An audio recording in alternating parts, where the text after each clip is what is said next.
Bonjour les fans, bonjour les passionnés. Je sais que ça fait un moment que vous ne m'avez pas vu en ligne et ça, je m'en excuse parce que les occupations sont vraiment nombreuses. Et si vous êtes nouveau sur la chaîne, n'oubliez pas de vous abonner et d'activer la cloche de notification. Vous savez, nous sommes dans la haute saison en fait. La haute saison, ça veut dire quoi? C'est la période des salons, des foires et tout. On a eu l'espace. On a eu l'espace il y a quelques jours. Et bonne nouvelle, il y avait beaucoup de délégations africaines. C'est-à-dire, c'est déjà un honneur pour moi de pouvoir être de l'autre côté, c'est-à-dire parmi les exposants.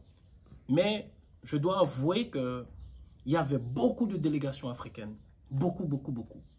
Notamment, je dois saluer la présence de tous les confrères béninois qui ont été là. Ça veut dire qu'aujourd'hui, il y a un grand engouement qui est en train de se préparer sur l'Afrique. Je fais cette vidéo pour attirer l'attention des uns et des autres. Quand vous faites aujourd'hui le point sur le secteur de l'agriculture en Afrique, il y a 3 maillons clés, je dirais même 4 maillons.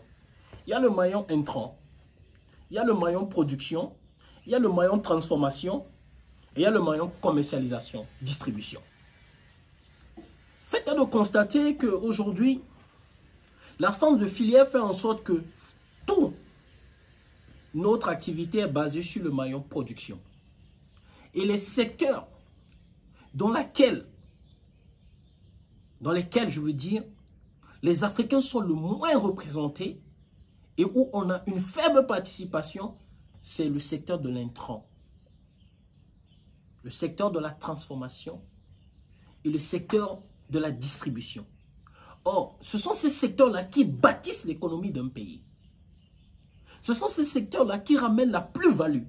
Ce sont ces secteurs-là qui créent aujourd'hui le maximum d'emplois. Or, l'autre chose, même quand vous restez sur la partie technique, si vous avez un mauvais intrant, ou si vous faites le mauvais choix de l'intrant, et quand je parle de l'intrant ici, je parle du matériel génétique.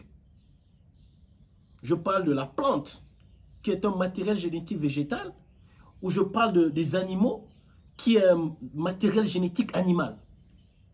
Si pour votre projet, on vous envoie le mauvais intrant, ou un intrant qui n'est pas adapté, vous aurez des problèmes au niveau de la production.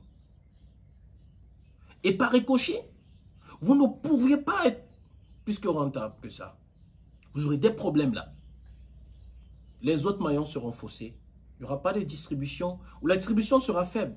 Parce qu'il faudrait qu'il y ait un flux permanent. Donc, lorsque je parle des foires, là aujourd'hui, il y a le sommet de l'élevage à Clermont-Ferrand qui commence. On verra encore certainement beaucoup de délégations africaines. Mais j'ai remarqué un truc, c'est la plupart du temps, quand ils sont devant les fournisseurs, il y a beaucoup qui viennent et qui ne savent même pas réellement ce qu'ils sont venus chercher. C'est-à-dire, ils sont émerveillés par tout ce qu'ils voient. Ils prennent tout ce qu'ils voient, mais ils n'ont pas une ambition, ils n'ont pas une vision claire. Et quand vous venez dans ce genre de salon, que vous n'avez pas une vision claire, ça pose un problème. Le challenge pour nous, ce n'est pas de copier le résultat que nous voyons dans ces salons-là. C'est d'apprendre. Ce qui est important, ce n'est pas le résultat. Ce qui est important, c'est le processus. Comment ils ont fait pour arriver à ce résultat-là? Est-ce que le chemin qu'ils ont emprunté sera le même que nous allons emprunter? Non. Et c'est là la clé de développement du secteur agricole en Afrique. C'est-à-dire qu'il faudrait que nos dirigeants, nous-mêmes privés, nous-mêmes opérateurs économiques, qui participons à ça, on doit comprendre qu'on doit désormais investir dans la recherche-développement. Recherche-développement veut dire quoi? Il faut qu'on apprenne aujourd'hui qu'on doit trouver les semences, les intrants adaptés à notre environnement, adaptés à notre Afrique, adaptés à nos climats. Mais plus important, que ce n'est pas toutes les technologies que nous pouvons copier et amener en Afrique. Parce que chez eux, tout est automatique. C'est automatique, pourquoi? À cause de la main-d'œuvre. Un employé fermier, il est payé à 1400 euros. Avec 1400 euros, en Afrique, vous pouvez déjà payer 20 personnes. Donc, pourquoi aller chercher un matériel hyper sophistiqué, de dernière génération, quand vous pouvez, dont vous avez réellement besoin, semi-automatique, ou les autres parties, vous pouvez prendre de la main-d'œuvre. C'est-à-dire, vous devez amener votre activité agricole non seulement à être performant, mais aussi, vous devez faire en sorte qu'elle soit une solution pour la création d'emplois. Si nous allons trop vite vers le développement, qu'est-ce qui va se passer? Oui, on va résoudre le problème de la production, mais non, on ne résoudra pas le problème de la création d'emplois. Or, c'est un problème majeur parce que 70% de la population africaine est jeune. Et au-delà de tout ça, quand vous prenez la plupart des producteurs, nous ne sommes pas organisés en filière. Le fait de se mettre en filière en coopérative nous permettra d'avoir des solutions. Et je crois que venir dans ce genre de foire, que ce soit le SPACE qui est le salon international de la production animale en Europe, c'est quelque chose que je recommande aux gens. Quand vous venez dans ce genre de salon, cherchez des contacts pour aller en groupe. Il faudra aujourd'hui qu'on attire ces différents partenaires vers l'Afrique. Que ce ne soit plus leurs produits qu'on attire vers l'Afrique, mais qu'on les attire eux. Qu'ils viennent avec leurs compétences et qu'ils voient dans quelle mesure ils vont l'adapter. Je m'arrêterai là pour dire quoi? Si on veut vraiment sortir notre Afrique de ces sentiers battus, si on veut vraiment aller vers l'industrialisation agricole, condition sine qua non et indispensable pour sortir de la pauvreté, parce que notre enjeu aujourd'hui, c'est de nourrir nos populations, il nous faut créer un standard, une norme de l'élevage, de l'agriculture en Afrique. Il faut qu'on crée notre standard en nous, qu'on crée notre modèle de développement économique, basé sur nos réalités. On ne peut pas faire du copier-coller. Ça fait 50 ans, 60 ans pour certains, où on ramène les technologies 100% importées de l'Europe. Quand on dépose 100% importé de l'Amérique, on dépose, mais ça ne marche pas. Pourquoi ça ne marche pas? Parce que ce n'est pas toujours adapté. Ils n'ont pas tout bien fait. De même qu'ils n'ont pas tout mal fait. Mais il ne s'agit pas de recréer la roue.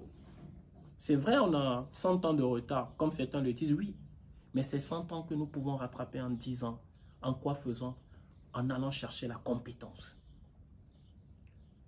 En leur demandant, venez nous transférer la compétence. Ce dans quoi nous devons investir aujourd'hui, c'est dans la recherche de la compétence. Faisons comme les Chinois. Les Chinois se sont développés en allant chercher la compétence et en l'adaptant à leur milieu. L'Afrique doit faire aujourd'hui la même chose. Ce n'est pas aller chercher le produit fini, quitter là, ramener là, non. Si le produit était bien là, ne veut pas dire qu'il sera bien ici. Nous devons penser à l'adaptabilité des solutions pour le continent africain. Notre challenge, ça sera pour notre jeune génération, c'est-à-dire l'acquisition des compétences. C'est primordial. Donc, pour ceux qui sont en Europe, en France, vous avez le sommet de l'élevage. Vous pouvez faire un tour, vous allez voir de très belles choses. Mais, vous voyez, lorsque vous êtes face à un buffet et qu'on vous met toutes sortes de nourriture, parfois vous avez l'embarras du choix. Mais quand vous savez ce qui vous sied, que vous avez un régime alimentaire, vous savez exactement quoi choisir sur la table. C'était juste une petite vidéo pour vous reconforter que nous sommes sur la bonne direction. On ne va pas créer encore la roue. Ça ne sert à rien de recréer la roue. Il faut juste la prendre, la réadapter à notre environnement. D'accord? Je vous dis un merci et n'oubliez pas de liker et de partager au maximum. Votre homme serviteur. Ciao, ciao.